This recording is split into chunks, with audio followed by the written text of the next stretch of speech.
Good morning everyone. Today we will continue third chapter of economics, feature, problems and policies of agriculture. ठीक है, ये chapter हमने start किया था बेटा कृषि संबंधी विशेषताएं, समस्याएं एवं नीतियां। इसका लास्ट टॉपिक रहता है जो आज हम करेंगे। लास्ट टॉपिक है इसका इंटेंसिव एग्रीकल्चर एरिया प्रोग्राम या गहन कृषि क्षेत्र कार्यक्रम। ठीक है, इसको हम शॉर्ट में कहते हैं IAAP। I for intensive, A for agriculture, A for area and P for programme.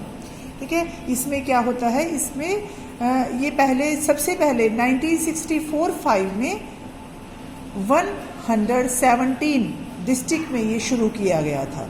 कौन सा? गहन कृषि क्षेत्र कार्यक्रम या IAAP जो प्रोग्राम है वो सबसे पहले पूरे इंडिया में शुरू ना करके 117 जिलों में शुरू किया गया था। और इसका उद्देश्य क्या था कि ज़्यादा से ज़्यादा किसानों को इसका लाभ हो और मुख्य फसलों के उत्पादन को बढ़ाना। मुख्य फसलें कौन सी होती है? जैसे गेहूं, चावल, ठीक है, जो हमारी डेली नीड की जो फसलें होती हैं उनको हम कहते हैं मुख्य फसलें। ठीक है, तो इसका जो मेन उद्देश्य था वो यही था कि जो मेन फसलें हैं जो हमें सर्वाइव करने के लिए ज़रूर चाहिए उनका उत्पादन है वो बढ़ाया जाए। ठीक है, एक हमने पहले किया था बेटा गहन कृषि जिला कार्यक्रम या IADP। इसमें मैंने आपको बताया था कि इसमें जो खेत है वो उतना ही रहता है, सिर्फ उस पर ज़्यादा साधन लगाकर, ठीक है, उत्पादन के साधन और लगाकर उत्पादन को बढ़ाने का प्रयत्न किया जाता है। ठीक है, और आज हम जो कर रहे हैं वो है इंटेंसिव एग्रीकल्चर एरिया प्रोग्राम। इसमें क्या है कि इसमें जो उन्नत तकनीक है उसके द्वारा उत्पादन को बढ़ाया जाता है। ठीक है, और इनके बीच में एक जो मेन डिफरेंस है जो एक नंबर में पूछा जा सकता है, what is the difference between IADP and IAAP। तो जो मेन डिफरेंस है वो ये है कि जो ये सेकंड प्रोग्राम है IAAP, ठीक है, इसमें जो गवर्नमेंट एम्प्लॉय थे वो उनकी संख्या ज़्यादा थी। IADP में गवर्नमेंट एम्प्लॉय की संख्या ज़्यादा थी। ठीक है, इनमें कम थी, इसमें ज़्यादा थी। तो इन दोनों में ये डिफरेंस है। दोनों का मोटिव एक ही था कि प्रोडक्शन को बढ़ाना और किसानों को ज़्यादा से ज़्यादा प्रॉफिट हो। इसके बाद जो लास्ट टॉपिक है आपका वो है ग्रीन रेवोल्यूशन या जिसको हम हरित क्रांति कहते हैं। हरित क्रांति में क्या हुआ था बेटा कि इसमें भी वही है, उन्नत बीज, अच्छी खाद, अच्छी फसल, इनका प्रयोग किया गया था 1967-8 में।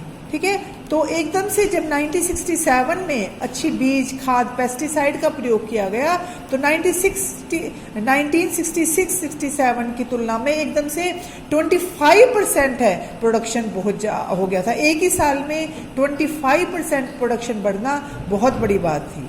ठीक है, तो इस वृद्धि को क्या नाम दिया गया था? ग्रीन रेवोल्यूशन का नाम दिया गया था, हरित क्रांति का नाम दिया गया था, क्योंकि एक ही साल में 1967 में 66 की तुलना में एकदम से 25% है वो प्रोडक्शन या अनाज के उत्पादन में वृद्धि हुई थी, जो कि एक रेवोल्यूशन था।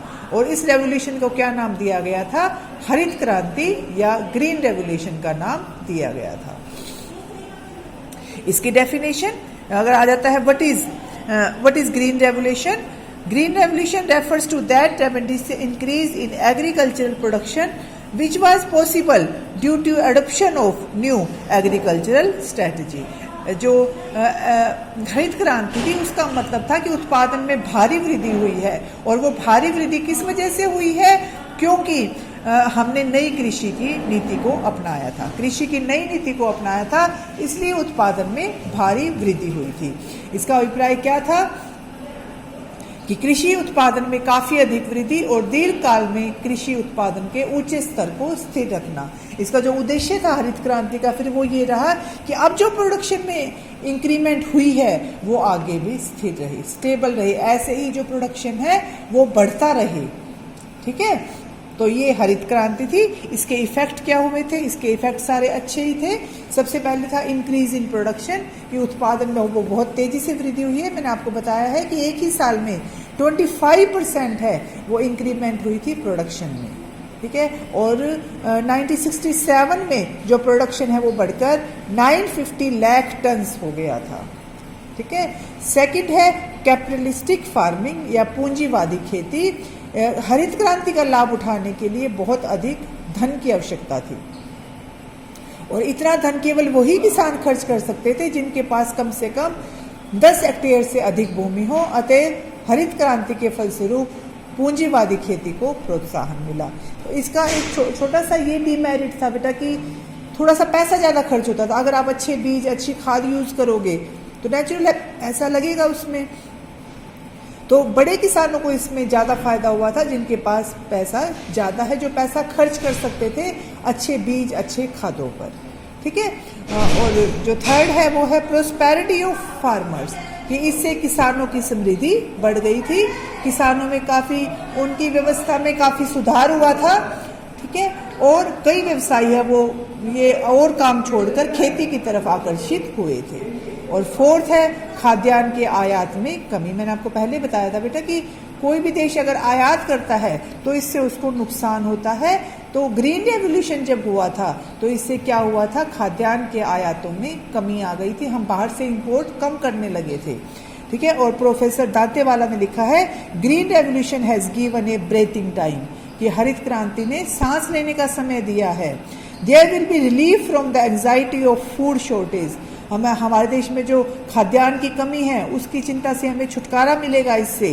ठीक है। And planners will concentrate more on Indian planning. ठीक है। और जो भारतीय योजनाएं हैं उसकी तरफ ज़्यादा ध्यान दिया जाएगा।